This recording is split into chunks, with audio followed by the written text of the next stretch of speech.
Bonjour à toutes et à tous. Alors aujourd'hui, perpendiculaire commune à deux droites non coplanaires et distance entre ces deux droites dans le cadre d'un approfondissement de terminale. Dans le descriptif de la vidéo, vous trouverez un polycopier en format PDF ainsi qu'un lien vers mon blog où vous pouvez trouver divers documents de terminale. Alors d'abord, la construction géométrique, pour qu'on voit un peu ce qui se passe. Alors je considère que la droite D passe par les points distincts A et U, la droite L par les points distincts B et V. Alors j'ai choisi des coordonnées pour les points A, B, U, V, de telle sorte que les vecteurs AU et BV ne soient pas collinaires. Et que le point V, par exemple, n'appartienne pas au plan ABU. Alors si on veut une perpendiculaire commune à ces deux droites, déjà on va essayer de créer une droite qui est perpendiculaire à la droite D et à une droite parallèle à elle, qui va passer par A pour qu'on puisse travailler avec un plan. Et donc je vais afficher cette fameuse droite L1. Voilà, et donc il y a un plan qui va être défini par les droites D et L1. Et ce plan aura forcément une perpendiculaire. Et donc, on aura déjà une droite qui est perpendiculaire en fait à D et L1, et donc orthogonale à D et orthogonale à grand L. Alors, pour pouvoir construire avec GeoGebra le plan, on a besoin de 3 points. Donc ici, on a 2 points sur D, il nous faut un autre point sur L1. Alors, on pourrait prendre un point sur objet, ou alors l'idée aussi, ça peut être parfois de tracer par exemple le parallélogramme A, B, V et un point que je vais appeler G. Le vecteur BV est égal au vecteur AG, et pour GeoGebra, vecteur AG c'est aussi G-A, et vecteur BV c'est aussi V-B. Et donc dans la barre de saisie, en tapant G égale, on part du point A plus V-B, en fait on va placer ce point G. Voilà. Alors je vais le colorier en rouge.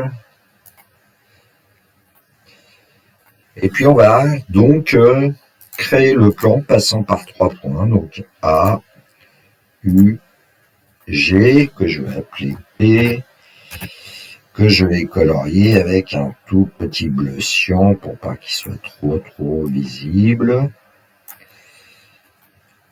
Alors c'est peut-être pas évident que ça soit le plan qui passe par les points AGU, mais en bougeant la figure, on doit pouvoir s'en convaincre.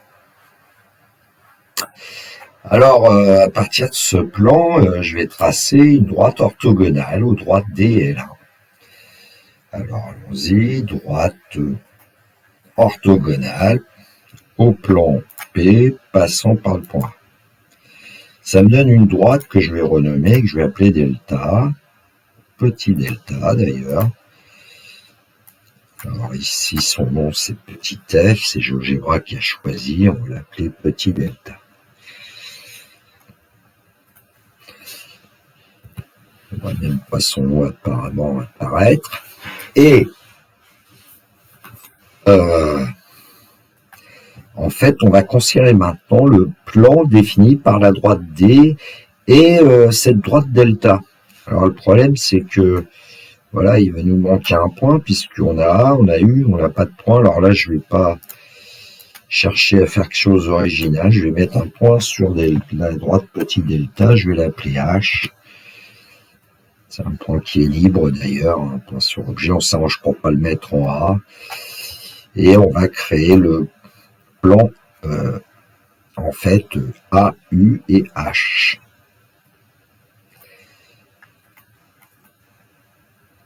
Donc, ce plan que je vais appeler ensuite Q, ce plan il va contenir la droite D et la droite petit delta qui est orthogonale à D mais qui est aussi orthogonale à L1 et aussi orthogonale à L. C'est le plan. On va lui mettre un petit vert. Et puis le plan P, je vais ne plus l'afficher. Voilà, et donc on a quand même le certain nombre de choses qui apparaissent. Alors attention, la droite, vous voyez Les droites L et L1, évidemment, sont séquentes à ce plan. Après tout, puisqu'elles sont séquentes à ce plan, ce qu'on va essayer de faire, c'est de placer le point d'intersection entre la droite L et ce plan.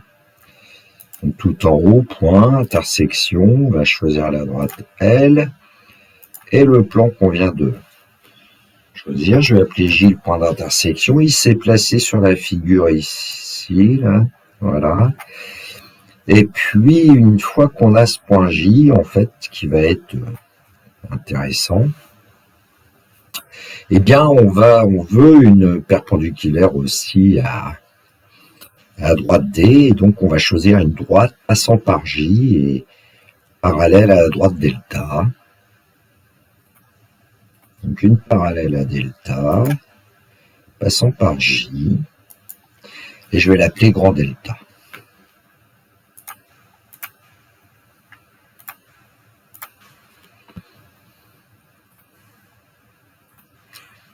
Et je vais la colorier en vert comme la droite petit delta. Bon, il s'avère qu'en cherchant le point d'intersection entre ces droites delta qui est incluse dans le plan Q, et la droite D, on va trouver un point I. Intersection entre cette droite et la droite D. Ce point j'appelle I, et en fait la droite delta, c'est la droite IJ, et cette droite IJ, c'est en fait la perpendiculaire commune aux deux droites non coplanaires. En tout cas, c'en est une, on démontrera plus tard qu'il n'y en a qu'une. Bon, on pourrait colorier un petit peu quand même le point I en bleu, puisqu'il appartient à la D. Le point J, ça serait bien de le colorier peut-être en rouge.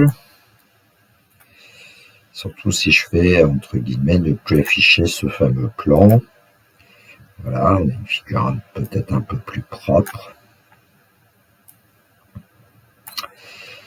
Bon, on va essayer de vérifier, conjecturer avec des angles. Par exemple, on peut créer l'angle AIJ à 90 degrés, puis l'angle, par exemple, BJI.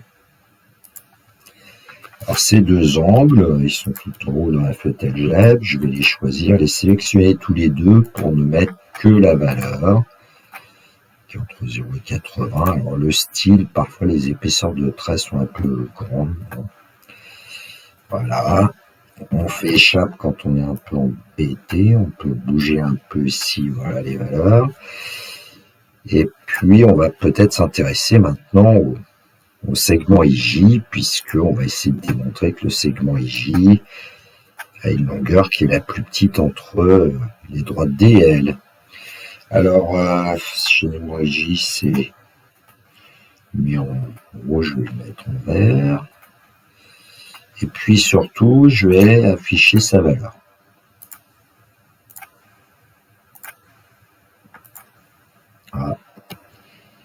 Ah, c'est celui-là en fait. Segment IJ, donc en vert, et afficher sa valeur.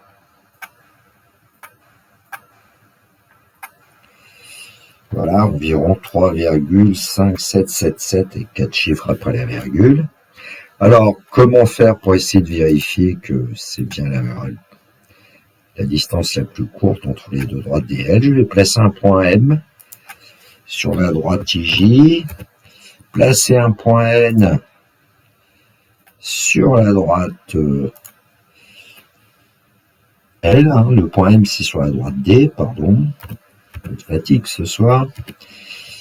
Alors évidemment je pourrais essayer de les colorier un peu quand même, M en bleu, N en rouge, histoire d'alignement évidemment. Alors, Mn.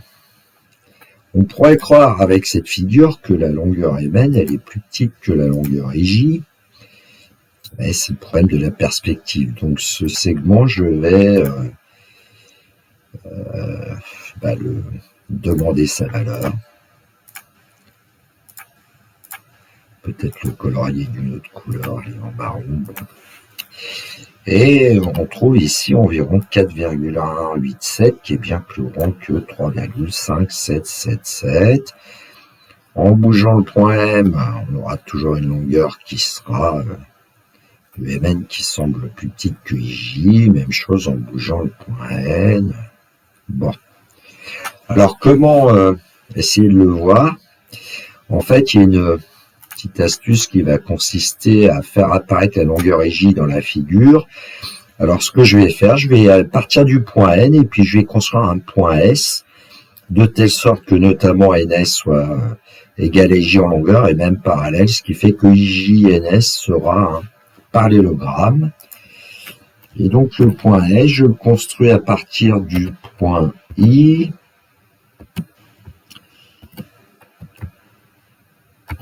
S égale I plus N moins J, voilà. Donc, voilà mon point S.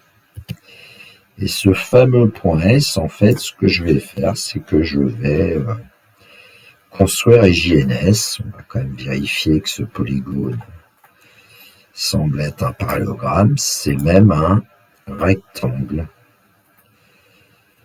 On démontrera tout à l'heure. Alors, je vais lui donner un nom, cubain, propriété, je vais le colorier certaines couleurs. Et puis, le point S, en fait, quand on déplace le point N, si j'arrive à le prendre, voilà, le point S, il décrit une droite en fait parallèle à elle et là, hein, puisque JN, le vecteur JN est égal au vecteur IS, et que JN sont des points de la droite L. Donc je pourrais faire apparaître cette droite parallèle à la droite L, passant par le point S, lui donner un nom, L2, la colorier en rose comme j'avais fait pour les autres. Bon. Alors, je vous ai dit qu'il y aurait certainement un angle droit pour ce polygone. On va le vérifier sous les qu'un angle. Par exemple, IJN. Voilà, à nouveau un angle de 90 degrés qui s'est peut-être placé un peu ailleurs. On va faire apparaître sa valeur. Voilà. Et comme la distance IJ est égale à la distance NS, je vais considérer le triangle NS avec ce point M. J'ai besoin de relier N et M, hein, de toute façon. Alors évidemment, je pourrais construire directement le triangle MNS.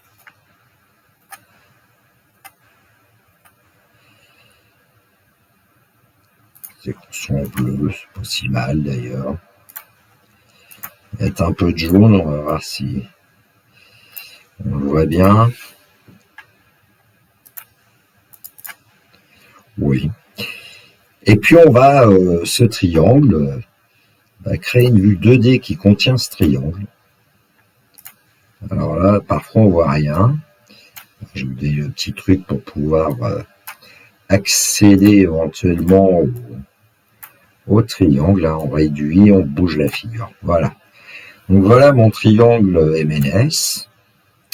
Et puis ce triangle, on va voir qu'il a l'air d'être rectangle en S, pas forcément évident. On va à nouveau créer un angle MSN par exemple. Voilà, et cet angle semble avoir pour valeur 90 degrés.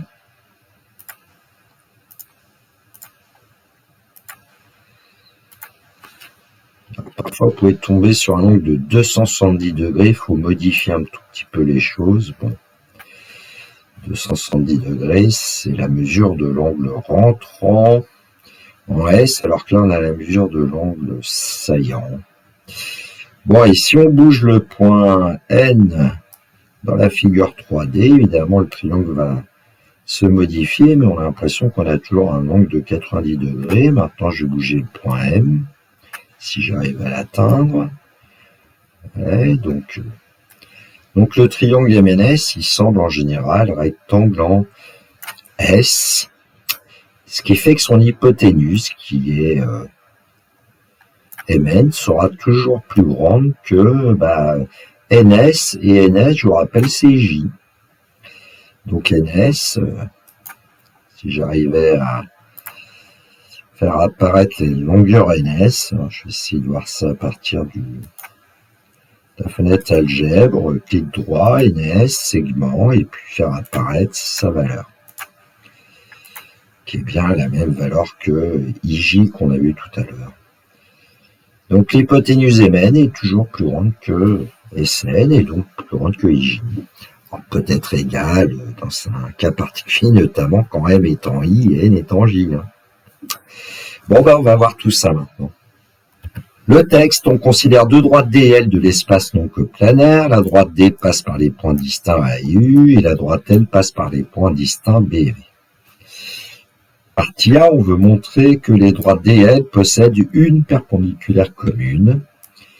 Soit L1, la droite parallèle à la droite L passant par le point A, justifier que les droites D et L1 sont séquentes.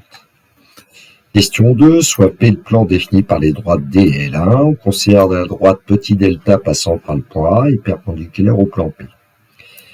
Les droites D et delta définissent un plan qu'on appelle Q, justifie que la droite L coupe le plan Q.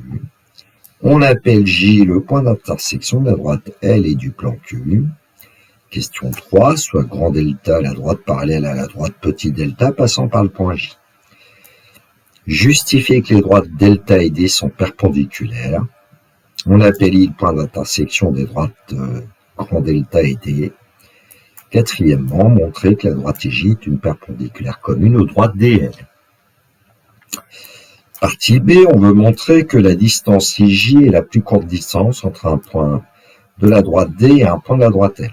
Alors, on va considérer un point M de la droite D et un point N de la droite L. Question 1. On suppose que le point M de la droite L est le point I. Montrer que IJ est la valeur minimale de Mn. Question 2. Maintenant, on suppose que le point N de la droite D est distinct du point I. Et on va aussi supposer que le point N de la droite L est distinct du point J. Alors, pourquoi? S est le point tel que IJ et NS sont un parallélogramme, justifier que la droite IJ est orthogonale au plan défini par les points S et M, en déduire que le triangle MNS est rectangle à S, puis que IJ est strictement inférieur à MN. Question 3. Déterminer la distance minimale entre les droites D et L. Alors vous pouvez voir que dans ce texte, on ne parle pas de vecteurs notamment. En fait, c'est plutôt un texte. Autrefois, on parlait de travailler en géométrie pure. Bon. Alors, pour ceux qui voudront travailler cet énoncé, j'ai quand même placé deux figures en annexe. Une première figure pour la partie A, une deuxième figure pour la partie B. C'est pas celle qu'on a utilisée tout à l'heure, mais bon, ça y ressemble grandement. Donc, s'appuyer sur les figures. Bon, question 1 de la partie A, soit L1 la droite parallèle à la droite L passant par le point A, justifier que les droites D et L1 sont séquentes. Alors, quand on travaille en géométrie pure, parfois pour justifier un résultat, parfois on n'arrive pas trop à voir comment faire. Bon, on va voir comment on peut procéder ici. Les droites D et L1 ont un point commun, le point A.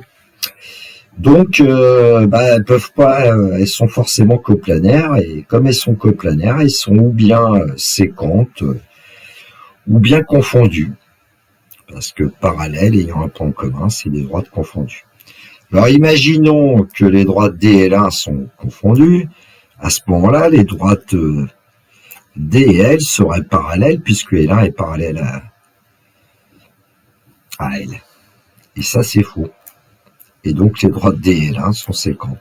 Un petit raisonnement par l'absurde. Alors, on pourrait faire autrement avec des vecteurs. Question 2, soit P le plan défini par les droites D et L1. On considère la droite petit delta passant par le point A et perpendiculaire au plan P. On sait qu'il en existe une. Droite perpendiculaire au plan P passant par le point A. Eh bien, les droites D et delta définissent un plan Q. Justifier que la droite L coupe le plan Q et ensuite on appelle IJ le point d'intersection de la droite L et du plan Q. En fait, ici, le raisonnement est assez simple puisque la droite L est parallèle à la droite L1 et la droite L1, elle coupe le plan Q en A notamment. Donc la droite L coupe le plan Q. quand deux droites sont parallèles, toute droite qui coupe un plan a sa parallèle qui coupe ce plan. Donc question 3, soit grand delta, la droite parallèle à la droite petit delta, passant par le point J. Alors justifier que les droites delta et D sont perpendiculaires, et on appellera I le point d'intersection des droites delta et D. Alors ici, ça serait bien de s'appuyer sur le dessin, mais bon, on va essayer de faire ça. Le point J, il appartient forcément au plan Q, puisque le point J, c'est le point d'intersection de la droite L et du plan Q. Petit delta, c'est une droite du plan Q. Le plan Q est défini par les droites petit delta et grand D. Et donc la droite grand delta, qui est parallèle à la droite petit delta, qui est incluse dans le plan Q, cette droite, elle passe par le point J, qui appartient au plan Q. Donc forcément, la droite delta, c'est une droite du plan Q. Et en travaillant dans un plan, le plan Q, comme les droites petit delta et grand delta sont parallèles et que petit delta et D sont perpendiculaires, on peut dire que les droites grand delta et D sont perpendiculaires. Ah, la géométrie pure. On faisait beaucoup au collège autrefois, un peu au lycée, on en fait de moins en moins. Question 4, montrer que la droite IJ est une perpendiculaire commune aux droites D et L. Déjà là, avec ce qu'on vient de faire, on sait que la droite delta et la droite D sont perpendiculaires et la droite delta, c'est IJ. Bon, alors le point I, lui, il appartient à la droite D. Donc la droite IJ est perpendiculaire à la droite D en I. La droite IJ, c'est la droite delta. Passons maintenant au fait de justifier que la droite IJ va être perpendiculaire à la droite L, et ça sera en J, on va le voir. Petit delta est orthogonal à L1, et L1 est parallèle à L, donc petit delta est bien orthogonal à grand L. Et puis delta est orthogonal à L, comme delta est parallèle à grand delta est forcément orthogonal à L. Et donc la droite IJ, qui est la droite delta, est orthogonale à L. Et comme le point J, il appartient à IJ et à L, le point J, il appartient à la droite L, la droite IJ est perpendiculaire à la droite L en J. Donc la droite IJ est une perpendiculaire commune aux droites D et L. Alors avant de passer à la partie B, je voudrais vous justifier qu'en fait, il n'y a qu'une seule perpendiculaire commune. Alors pour le démontrer, je vais utiliser un peu les vecteurs, parce que c'est un petit peu plus pratique. Donc en fait, la droite D, c'est la droite qu'on peut qualifier de repère A vecteur U si on prend le vecteur I égale au vecteur AU. La droite L, on peut dire que c'est la droite de repère B vecteur V si on prend V égale vecteur BV par exemple. Alors les droites D et L ne sont pas coplanaires, donc les vecteurs U et V ne peuvent pas être collinaires. Et donc, comme ils ne peuvent pas être collinaires, on peut trouver un vecteur orthogonal aux deux vecteurs U et V qui ne soit pas nul, que j'ai appelé W. On pourrait par exemple prendre le produit vectoriel des vecteurs U et V. Alors, une perpendiculaire commune aux droites D et L. Nous, on a démontré tout à l'heure qu'elle était incluse dans le plan Q de repère A, vecteur U, vecteur W. Le vecteur U dirige la droite D, le vecteur W dirige la droite delta, et on avait considéré le plan Q qui était défini par les droites D et petit delta, donc c'est bien un plan de repère A, vecteur U, vecteur W. Et puis on a procédé d'une certaine façon, mais si au lieu de travailler avec la droite L1 parallèle à L, passant par A, si on avait fait entre guillemets le contraire, et si on avait introduit une droite D1 parallèle à D passant par B, on aurait pu démontrer assez aisément qu'une perpendiculaire commune aux droites D et L est incluse dans le plan R de repère B vecteur V vecteur W. C'est-à-dire qu'on a échangé le rôle de A et de B, et on a échangé évidemment le rôle des vecteurs directeurs. Bon, alors qu'est-ce qu'ils ont ces deux plans Q et R ? Position relative. S'ils étaient parallèles, à ce moment-là, les vecteurs U, V, W seraient coplanaires. Ce qui est faux, on le sait, puisque W est un vecteur orthogonal au vecteur U et V. Donc les plans QR sont séquents, évidemment c'est selon une droite, une seule droite en fait, et donc cette droite, eh ben, c'est la perpendiculaire commune aux droites D et L. Il peut y en avoir qu'une perpendiculaire commune, une seule. Partie B, question 1. On suppose que le point M de la droite D est le point I. Montrez que la valeur minimale de la distance Mn, c'est J. Alors ici, on sait que la longueur Mn, ben, c'est la longueur Mj, puisqu'on suppose que... Je me suis trompé ici, c'est IN. J'ai changé en fait. Petite coquille, donc Mn, c'est IJ. Alors la valeur minimale de IN, c'est la distance entre le point I et la droite L, puisque le point N appartient à la droite L. Et on sait que la valeur minimale de IN, bah, c'est forcément IJ, puisque c'est la distance entre le point I et la droite L, et que la droite IJ est orthogonale à JN. Et donc la valeur minimale de Mn, c'est IJ. Avec un petit dessin, ça se voit bien. Faites un schéma. Question 2, on suppose que le point M de la droite D est distinct du point I. On suppose que le point N de la droite L est distinct du point J. Donc S est le point tel que IJ et NS soit un parallélogramme. Justifier que la droite IJ est orthogonale au plan SIM. Et en déduire que le triangle MNS est rectangle S, puis que IJ est strictement inférieur à Mn. Alors ici, les arguments, ça va être de dire que la droite IJ, on sait qu'elle est orthogonale à D. Et puis la droite D, ça sera la droite IM. On a supposé que le point M était distinct du point I. Et donc IJ est forcément orthogonale à IM. Alors JNS, on suppose que c'est un parallélogramme. Et puis on sait que IJ est orthogonale à JN. JN ne sont pas confondus et ils sont situés sur la droite grand L et IJ est orthogonale à grand L. Donc IJNS est un rectangle, donc on peut affirmer que la droite IJ est orthogonale à IS. Alors, on veut démontrer que la droite IJ est orthogonale au plan SIM. Et dans le plan SIM, il y a deux droites qui sont séquentes. J'ai pris IM, IS. Et on sait que IJ est orthogonale à IM. Et on sait que IJ est forcément orthogonale à IS. Ce qu'on vient de démontrer. Alors, pourquoi IJ est orthogonale à IM? C'est parce que, en fait, la droite IM, c'est exactement la droite D. Et la droite IS, c'est exactement la droite, en fait, L2 qui est parallèle à L. Donc la droite IJ est orthogonale au plan SIM. Et notamment la droite IJ est orthogonale à n'importe quelle droite du plan SIM. Et je vais choisir NS. Bon, on peut dire aussi que NS est parallèle à IJ et IJ est orthogonale à SIM, donc NS est forcément orthogonale à SIM. La droite SM est une droite du plan SIM, et donc on peut affirmer que la droite NS est orthogonale à SM.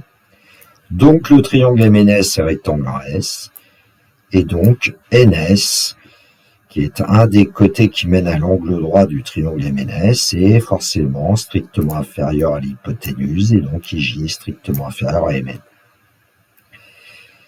Question 3, déterminer la distance minimale entre les droites D et L. Alors, si on suppose que le point N est un point de la droite L distinct du point J, ce qu'on a supposé dans la deuxième question notamment, et si on suppose que le point M est un point de la droite D distinct du point I, ce qu'on a fait dans la deuxième question, on a démontré que IJ était strictement inférieur à Mn.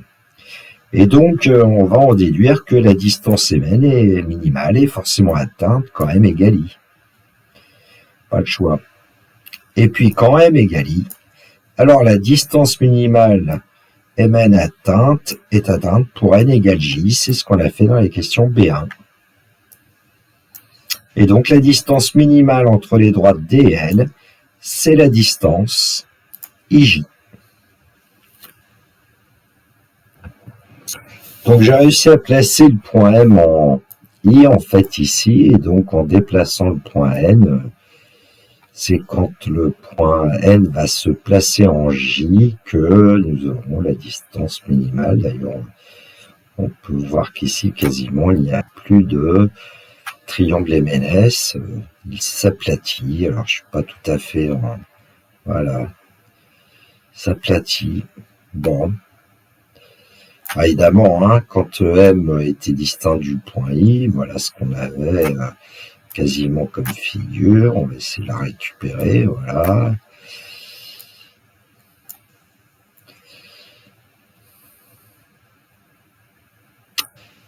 Bon, ben voilà. Donc, dernier cadeau, vous aurez un protocole de construction avec le logiciel GeoGebra. Ben, pour les points que j'avais choisis, hein, vous pouvez en choisir d'autres. Et puis, vous aurez donc la possibilité de faire cette construction par vous-même. Bon, c'est assez joli quand même. Pas simple. Voilà, cette vidéo est terminée pour moi. Il reste à vous souhaiter une très belle journée. Surtout, prenez bien soin de vous. Que la force soit avec tous les étudiants. Et il me reste à vous dire au revoir.